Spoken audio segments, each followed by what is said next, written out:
Welcome to the Sunday, September 21st, Massachusetts Pirate Party News. My name's James O'Keefe. I'm chair of the Massachusetts Pirate Party, and I'm joined today by Steve and Joe. How are you two? Happy Sunday. I'm on the right side of the grass. Excellent. So we have three events coming up, and one is on Tuesday the 23rd. We have an organizers check-in. Next Sunday at 8 p.m., we have our bi-weekly member meeting. And also, in less than 2 weeks is the Abolition and Alternatives Conference, um, which is going and talking about a variety of issues, one of which we care about so much, which is the increasing surveillance in our communities. Um, It is organized by a group called the Black Response, and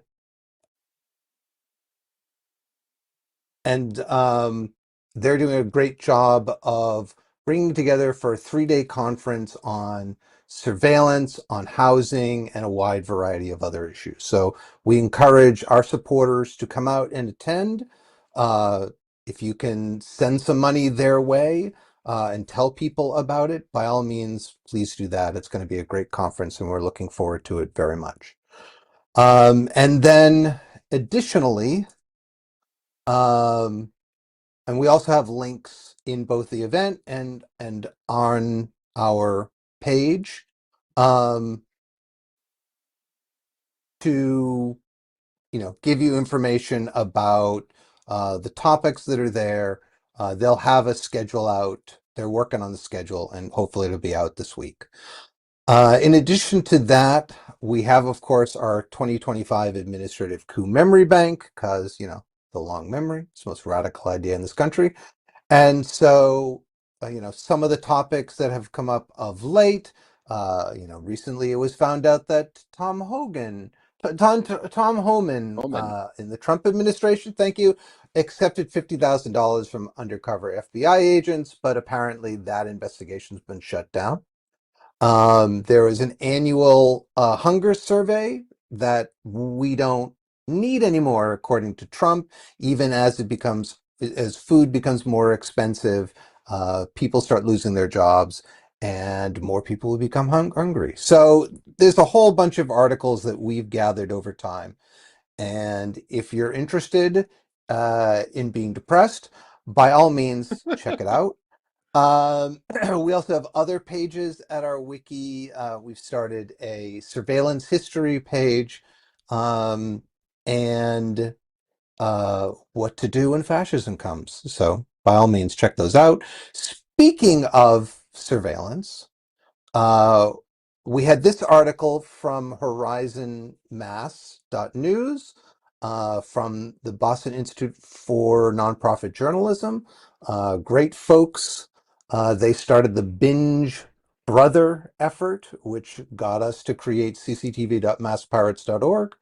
And so this article is about the BPD flying surveillance drones over the Dominican parade, and BINJ went and filed a public records request with them saying, so we saw them. Um, were they yours? So far, Boston police haven't even gotten back to them. The state police, apparently, they asked the state police, and the state police did get back and said they weren't theirs. City records from a year ago um, said that the BPD flew 14 drones around the parade in 2024. Um, and additionally, there was another, there's the Caribbean Carnival uh, that people saw drones at. And so they did a public records request for that. So hopefully we'll hear in the next couple of weeks uh, who flew the drones and whether they were Boston's. Thoughts? I mean, Yeah. Go ahead, Joe. I was going to say, oh my God, they're spying on us? Who knew? They'd never do something like that. Wink, wink. Aren't Yeah, these I the mean, people? Sorry, oh, go go ahead, ahead, Joe. Steve. I I, was I was just gonna, going to go ahead. I was gonna say these. I guess gone are the days when BPD would ride around in golf carts with just like normal handheld video cameras, photographing all the people in like marches and protests. So this is, I guess, a way to try to keep a lower profile. But I mean, people have eyes. They still see what's going on. Yeah. Go ahead, Joe. Well, my question is, I mean, they're not even being conspicuous about it. But if somebody were to hit, say, a Boston PD with like a laser that knocks drones out of the sky, you know, is there anything that really stops them from being disabled?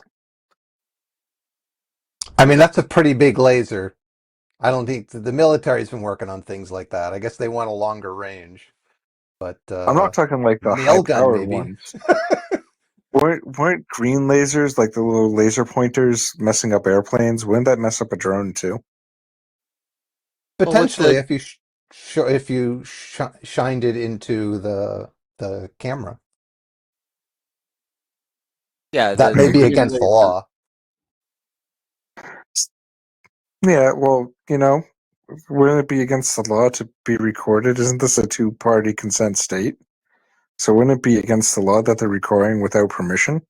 It's in public though.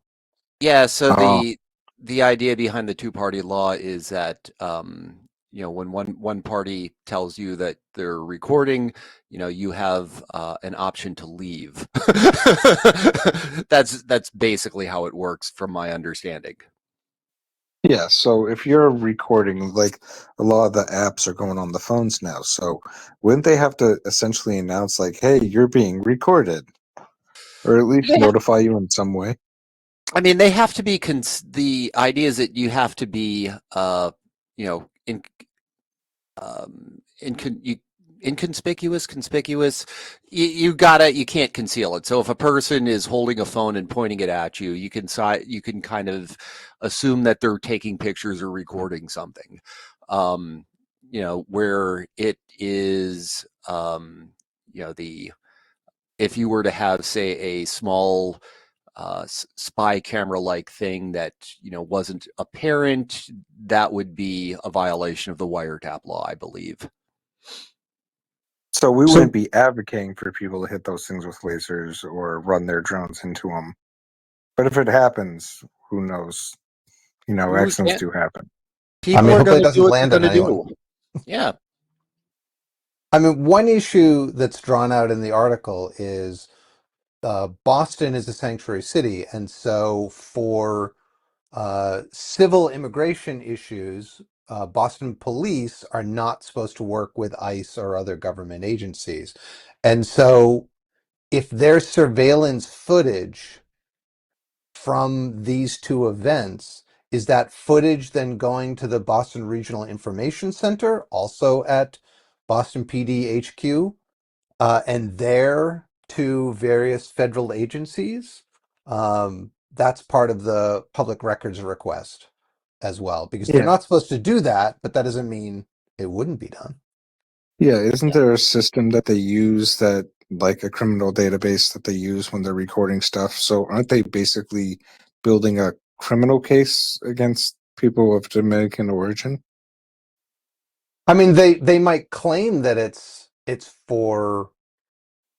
on a criminal matter, but I don't know that we necessarily believe, because as the Supreme Court has said, cops have the right to lie to us. It seems sus, as the kids would say. Very, very sus. Oh, I remember, I think it was either earlier this year or last year. Um, I attended a Cambridge City Council meeting where the Cambridge Police Department wanted to purchase drones for use for their use, and one of the things they said was, well, we can use it at events. And obviously, Boston is a bigger city than Cambridge, but um, if Boston used 14 drones in 2024 for one particular for the Dominican parade, uh, I could see two or three or four being used by Cambridge for some of the other events that they have. That's a lot of drones in the sky. Yeah, so one of the things I'm sort of curious about, or just trying to maybe give a little bit of benefit of the doubt and that sort of thing. Let's just say that BPD, so there's a big event, it's a parade. BPD might be worried about a recurrence of something like the Boston Marathon bombing from years ago. So they fly drones around to just let's just hypothetically say their plan is to, fly some drones, take some pictures, and if something happens, then we have stuff. We have some sort of photographic depiction of it, right? Mhm. Now, I think the sort of important part of this is, well, what if nothing happens? How long does that footage stay around for? And who has access to it, and for what reasons? Um, you know, if this were a case of, well, it's been 48 hours since the event happened and nothing was reported, so we delete everything we recorded. That's not terrible, but I'm I'm more concerned, I'm more interested in data retention and access policies for this kind of stuff. I mean, on the flip side, if they released all of that information to the organizers of the parade, you know, that way they could post such things for their own promotions, it would be okay too. Mm-hmm. Wouldn't that be using government dollars to help a corporation? For the parade? I mean, it's a festival, right? It's probably organized by not the city, but a nonprofit. I I don't know. mean, I'm just, I'm just, I'm just playing with you.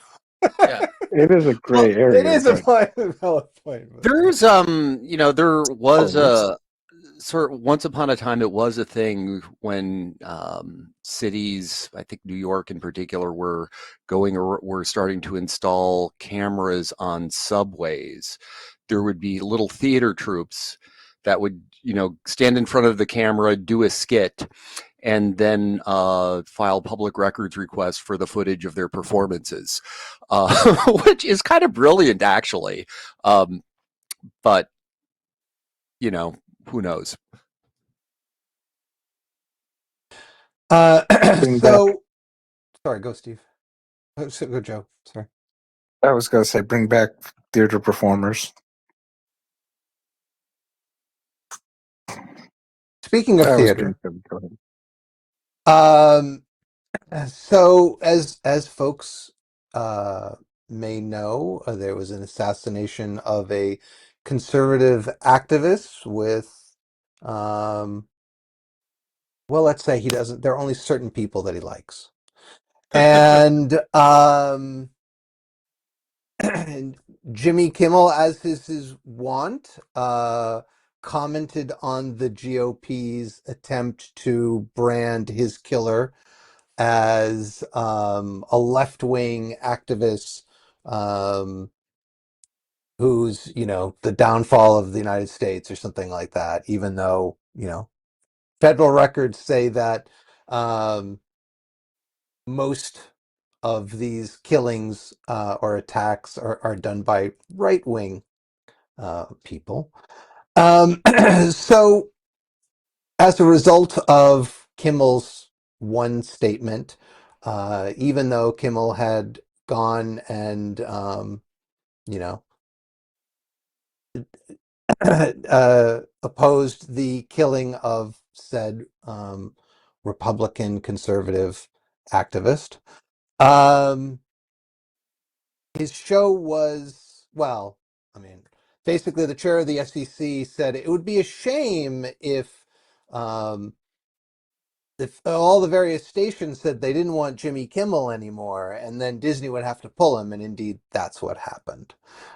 So people are reacting to that by canceling their Disney Plus subscriptions, maybe even not going to Disney World. Um, Thoughts? So I there's guess there's a couple of other dimensions to this. Like in terms of like the local stations complaining, you have to think of Sinclair Broadcasting, who, they happen to own lots of local stations, and there are some people have made some like fun collages of videos where they take clips of local stations, people reading editorials, right? And you find out that it's word for word verbatim across like 50 different markets because this company owns a whole bunch of them. And I guess it was Sinclair that had a bit of, they were pushing back on ABC and said, we don't want to air this. We're going to air something else. And, you know, ABC wants to merge with somebody else and they need FCC approval. And so it's just like, okay, we'll cave a little bit. I'm really, I was sort of enamored to see that so many people were canceling their Disney subscriptions, that Disney's website was basically was buckling under the load, and the unsubscribe page was crashing. But the other thing I, really want to mention is that, the companies like ABC who've, kind of caved under a lawsuit earlier this year, they should realize that, buckling under pressure is not is not in their interest. One of the, as a case in point, the administration recently filed a suit against the New York Times. They were asking for $15 billion worth of damages.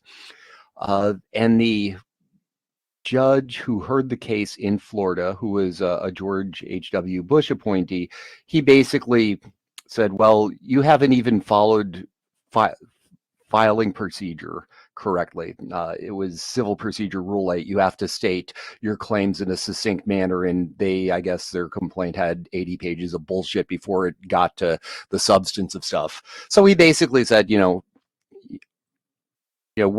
not even going to consider this until you rewrite it. You have 28 days to do so.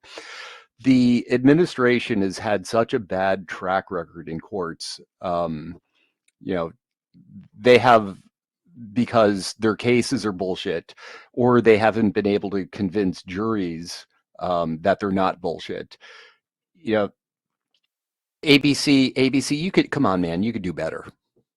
Thank you. well, I think a big part of this whole debacle with Jimmy Kimmel isn't that I'm not a fan of Jimmy Kimmel. I never found his comedy funny, but he had an opinion, he expressed it, and so, uh, and I'm paraphrasing Barack Obama, but this is a very the way Barack Obama responded to this was very eloquent. We're going down a very slippery slope. For years, the right has been claiming cancel culture, cancel culture, cancel culture, and by their very actions, they are doing 10 times worse in the cancel culture department that any left has ever done to them.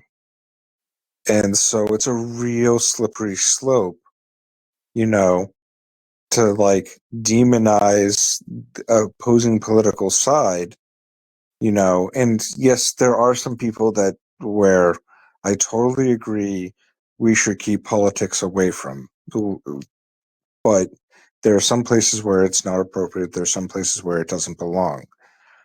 But on opinion comedy shows where the person's political leanings and he's going to say something outlandish, and that his whole comments weren't even that outlandish. Like when I heard what he said, it was just like, what? Who cares? What I mean, it's Jimmy Kimmel. He Mm-hmm. makes a living by being offensive. That's his shtick. Mm-hmm. So just the backlash behind this whole thing is just way overboard. And it really highlights um, who, if you want to know who's ruling over you in any given time, look at who you can't insult. So, Yeah, yeah, and I not that mean, just to wrap up real quick, not that I agree.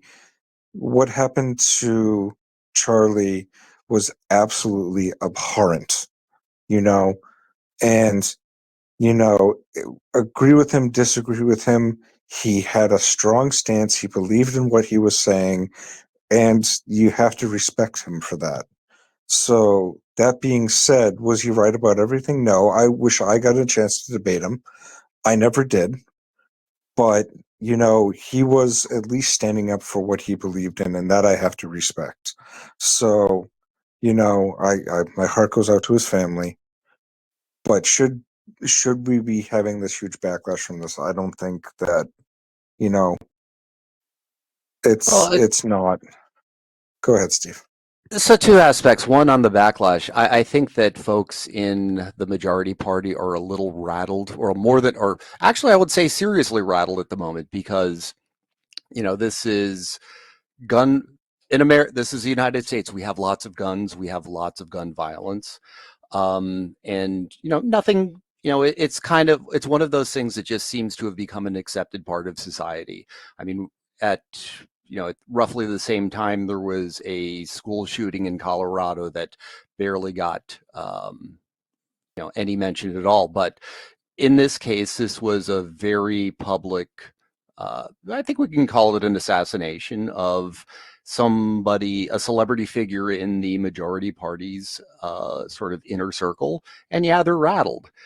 But with the as far as the response and getting comedians kicked off the air, I would like to draw some parallels between when this has happened elsewhere in history. The Joseph Goebbels, the one of the sort of the Nazis' chief propagandist, he was not a fan of comedians who would make fun of the Nazi party, and he basically did the same thing, effectively got them canceled. China, also an authoritarian kind of country, and you are, it front being directly critical of the Chinese Communist Party is something that's, my understanding is that it is seriously frowned upon, and for um, you know you have to, if you're going to say that the freedom to speak your mind is important, you have to be willing to accept when someone speaks their mind and it's not and you don't agree with them. What's that you always say, Steve? You get behind anyone that wants to open mouth and insert foot. Yep, I do say that. Yeah, I mean, for me, it's telling. We had political assassinations recently in Minnesota when the state representative, I think she was the majority leader, and her husband were assassinated, and other government figures, they tried to this person tried to assassinate them, and had a whole list of people he was planning on killing. And the GOP people were not, oh, this is horrible, we shouldn't do this. I mean, some of them made jokes about it. Mm-hmm. um and Wasn't there so that? Sorry to interrupt, but wasn't there that dude with the hammer that was going after Nancy Pelosi? I mean, so it's many happening jokes about that. and that just slid. I mean, like, it's any type of political assassination is terrible and is abhorrent and shouldn't happen. And again, I think the whole stance of our party is that our hearts just go out to the family. So, But people should have the right to speak what they want to say. And Trump going and saying any time the media reports something unfavorable about him, because they're 95% against him, they should get their licenses taken away. It's just completely un-American as far as I'm concerned. Speaking of un-American, our last story. Uh, It's literally Steve, do you want? un-American. It's Yeah, literally Steve. un-American. Yeah. Well, it's This also American in its own way. But anyway, so yeah, you want to give us the update, Steve? Well, it was American until 2016, and then it became un-American. So yeah, this is a story about a fellow, what's his name? John Mark Dugan. So he's I guess his career started off in law enforcement. He was a police officer and a deputy sheriff in Florida until 2016 when he sought asylum in Russia and started working basically for the GRU. The guy's a bit of a conspiracy theorist, but apparently his gig these days is putting together fake news websites that kind of masquerade as local news sites, but they seem to mention Ukraine a lot and have a really favorable view of Russia's invasion. Yeah. And it's basically you take some open source LLMs and you ask them to generate content. You get a domain and you stick it up. Um, so they've been busy trying to mess with different countries around the world. So there were close to 100 sites that were trying to influence elections in Germany and Moldova. They've started a couple of sites in Canada trying to, I guess, get some people or rally support for. There's a separatist movement in Alberta who wants to like secede from Canada, and you're trying. Well, yeah, we'll see if we can get those folks riled up. Good luck Um, with that.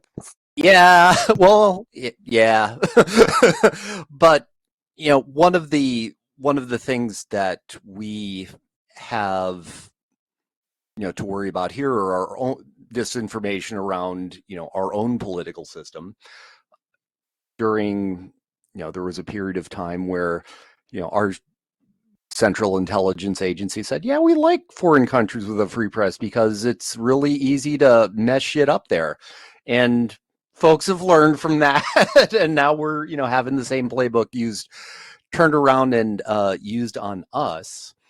Normally, there are federal agencies like the Cybersecurity Infrastructure Security Agency, CISA, that will do things like track and try to combat foreign disinformation campaigns. They've been sort of doged out of existence partially. They have no resources to do this anymore. So remember,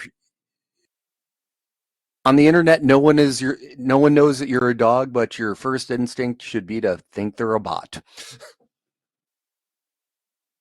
Yeah, it's funny that money went away for tax cuts, if I recall correctly. Yep. Um, yeah, I mean, this is worse because a lot of our local media have gone out of business. Local papers have gone out of business. Either they were oftentimes taken over by private equity companies and then bled dry. As the internet expanded, as some of their revenue went to Craigslist or Facebook or wherever, um, because they were in private equity, they didn't have the money to invest in other areas of the newspaper business, and so a lot of them have gone away. I mean, in Cambridge and Somerville, there's the Cambridge Day. That's been a good news source with good people behind it, real reporting. The Somerville Journal it's not even called the Somerville Journal anymore, um, is just slowly shrinking away. And the other stuff that we've had in Somerville, I mean, like 20 years ago, was written by a bunch of union folks, and then the latest ones are written by developers. They have their own newspaper. Great. So yeah, I That's going to mean, be unbiased. the local newspaper story in Metro Boston. So they're all owned by Gatehouse Media. In Arlington, we had a paper called The Advocate. Winchester had the Winchester Star. Gatehouse owns them both, so they combine them to form the Advocate and Star and run nothing local about either community anymore. The Somerville Journal, the corresponding part of that was a paper in Winchester, and those two got combined as well. Not Winchester, Medford, and those two got combined as well. I think Belmont and Watertown were another combination.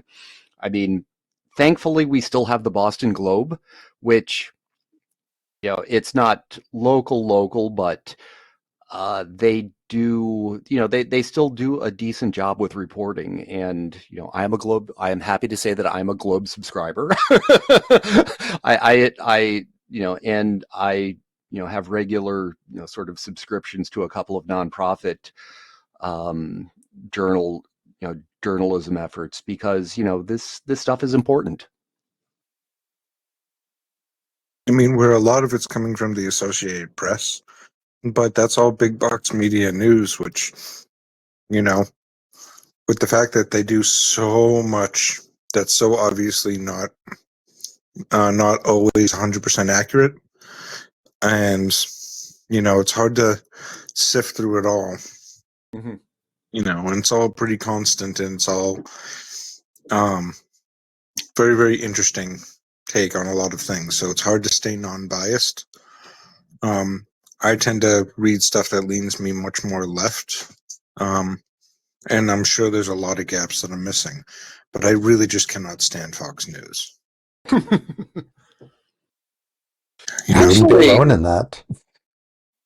I was sort of one of the things I was, thoughts I was toying with is writing up notes on this particular story was I wonder how much of Fox's content is LLM generated. Or if it were LLM generated, would anyone know the difference? I mean, it was interesting. So I'm part of this group that meets. They have a I won't name them because I'm not trying to diss them, but it had, once a month someone gives a video presentation on the topic.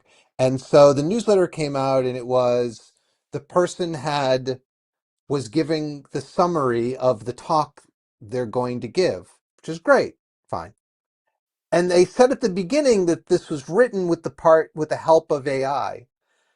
And so I read through it, and there was so little there. Like I was like, oh, they're going to talk about this person. I went to their Wikipedia page. That was more informative. The Wikipedia page of, what happened, what did this person do, when did they do it, why was it significant? It was, what was in the newsletter was very flowery,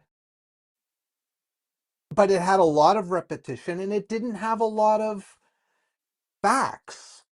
And so it was kind of depressing to me where Wikipedia, which is clearly, well, generally written by human beings, not to say that there aren't bots that go in and, like, I know somebody has a bot that like goes and updates pages to be grammatically correct in the way they want it to be grammatically correct.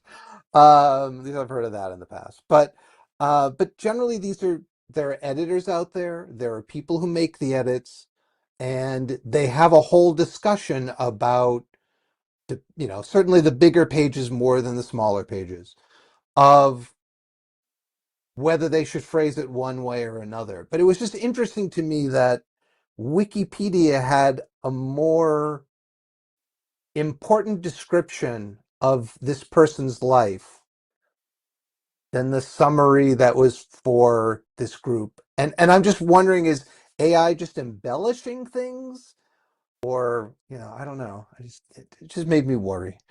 So in Arlington, we had a group of folks who they were trying to, I appreciate the thought behind what they were trying to do. They wanted to see more reporting on like local committee meetings and board meetings and that sort of thing.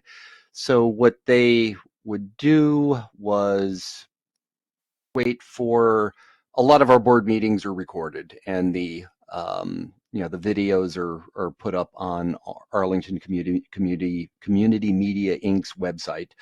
So they would download the videos, run them through an LLM, and then ask it to summarize the meeting. And the summaries that were produced were the most sort of bland, blah, sterile. With reading like a board summary, one of the things that I find important is, knowing who said what. And there was no attribution of that sort of thing in there. It's just like, oh, the board discussed this. And it doesn't, there wasn't, you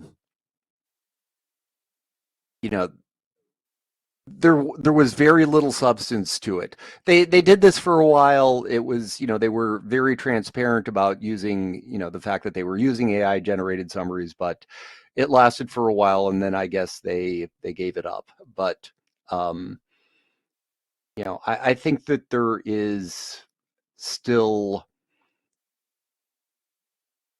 one of the LLMs are not good storytellers, whereas humans, most reporters that I know, when they're writing a story, they're actually trying to tell a story. And, they make it, yeah, they make decisions on what to focus on, and different people may make decisions, but it's just more engaging stuff and more relatable on a human level. And honestly, I'd get more out of it. And in terms of getting more out of it, you can always find us at masspirates.org. You can like, share, and subscribe to our channel and this video. There are plenty of other ones. We're trying to record them every 2 weeks. So we alternate member meetings and pirate news. This is the new format that we've been using as we try to get back to live streaming, but for now, this works for us. So if you want to help us in our upcoming efforts to run candidates for office in 2026, by all means, contact us at info@masspirates.org. You can also sign up for our mailing list, or ask to volunteer, or tell us you want to volunteer or organize your community. So with that, thank you for watching. We hope you've gotten this far and found it to be informative. And thank you, Joe and Steve, for joining me at this bi-weekly Pirate News. We hope you have a wonderful rest of the weekend. Although by the time this goes out, we'll hope you have a wonderful week. So with that, take care and have an excellent time.